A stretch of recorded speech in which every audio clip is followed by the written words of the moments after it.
ಏನು 1.5 ತಿಂಗಳಿಂದ ನಡೀತು ನೀಟ್ ಪರೀಕ್ಷೆ. ಆ ಪರೀಕ್ಷೆಯಲ್ಲಿ ನಡೆದಂತಹ ಅಕ್ರಮದ ಬಗ್ಗೆ ಸೋನಂ ಅವರು ಜಂತರ್ ಮಂತರ್ನಲ್ಲಿ ಉಪವಾಸ ಸತ್ಯಾಗ್ರಹವನ್ನ ಪ್ರಾರಂಭ ಮಾಡಿದ್ರು.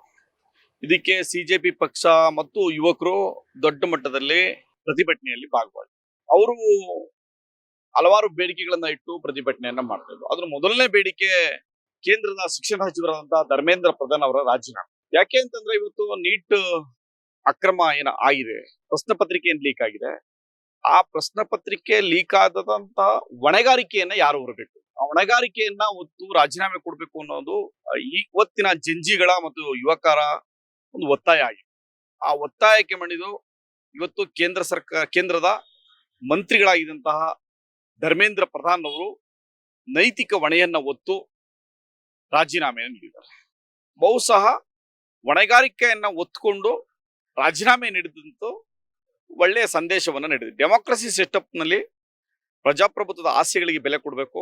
ನಾವು ಯಾವ್ದಾದ್ರು ತಪ್ಪಾದಾಗ, ಒಂದು ದುರ್ಘಟನೆ ನಡೆದಾಗ, ಒಂದು ಅನಾಹುತ ಆದಾಗ ಅದರ ಹೊಣೆಗಾರಿಕೆಯನ್ನ ಹೊರಬೇಕಾದದ್ದು ಒಂದು ಸರ್ಕಾರದ ಕೆಲಸ. ಧರ್ಮೇಂದ್ರ ಪ್ರಧಾನ್ ಅವರ ರಾಜೀನಾಮೆ ಒಂದು ಒಳ್ಳೆ ಬೆಳವಣಿಗೆ. ಯಾಕಂದ್ರೆ ಸ್ಟೂಡೆಂಟ್ಸ್ಗಳಿಗೆ ಒಂದು ನ್ಯಾಯ ಸಿಕ್ತಾಗಿದೆ. ಅವ್ರ ರಾಜೀನಾಮೆ ಅಗತ್ಯತೆ ಇತ್ತು. ಯಾಕೆಂದ್ರೆ ಇವತ್ತಾಗಿದಂತ ನೀಟ್ನ ಅಕ್ರಮ ಮತ್ತು ಶಿಕ್ಷಣ ಇಲಾಖೆಯಲ್ಲಿ ಒಂದಷ್ಟು ಬದಲಾವಣೆಗಳು ಇವೆಲ್ಲವನ್ನು ಬೇಡಿಕೆಯನ್ನ ಇಟ್ಕೊಂಡಿದ್ರು. ಅದಕ್ಕೆ ಪೂರಕವಾಗಿ ಇವತ್ತು ಕೇಂದ್ರ ಸರ್ಕಾರ ನಡ್ಕೊಂಡಿದೆ. ಸೊ ಹಾಗಾಗಿ ಧರ್ಮೇಂದ್ರ ಪ್ರಧಾನ್ ಅವರ ರಾಜೀನಾಮೆ ನ್ಯಾಯಯುತವಾಗಿ ಖಂಡಿತ ಮೊದಲೇ ಇದನ್ನೆಲ್ಲ ಪರಿಗಣಿಸ್ಲಿಕ್ಕೆ ಅವಕಾಶಗಳಿದ್ವು. ಆದ್ರೆ ಒಂದಷ್ಟು FIR ಗಳನ್ನ ಹಾಕಿ ಅವರನ್ನ ಅರೆಸ್ಟ್ ಮಾಡ್ತಕ್ಕಂಥ ಕೆಲಸಗಳನ್ನು ಕೂಡ ಮಾಡಿದ್ರು. ಜೊತೆಗೆ ಕ್ರಮ ಕೈಗೊಳ್ಳಲು ಅನೇಕ ಸೂಚನೆಗಳನ್ನ ಕೂಡ ಕೊಟ್ಟಿದ್ರು.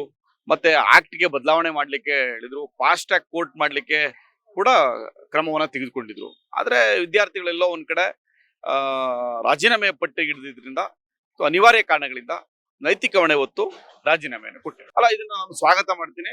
ಯಾಕೆಂದ್ರೆ ಒಂದು ಜವಾಬ್ದಾರಿತ ಸರ್ಕಾರದಲ್ಲಿ ಒಂದು ಯಾವುದೋ ಒಂದು ಪ್ರಶ್ನೆ ಪತ್ರಿಕೆ ಲೀಕ್ ಆಗ್ಲಿ ಅಥವಾ ಇನ್ನೊಂದು ಯಾವುದೋ ಅವಘಡ ಆಗ್ಲಿ, ಅದ್ರ ನೈತಿಕ ಹೊಣೆಗಾರಿಕೆಯನ್ನ ಹೊರಬೇಕಾದದ್ದು ಆ ಇಲಾಖೆಯ ಮುಖ್ಯಸ್ಥರ ಕೆಲಸ.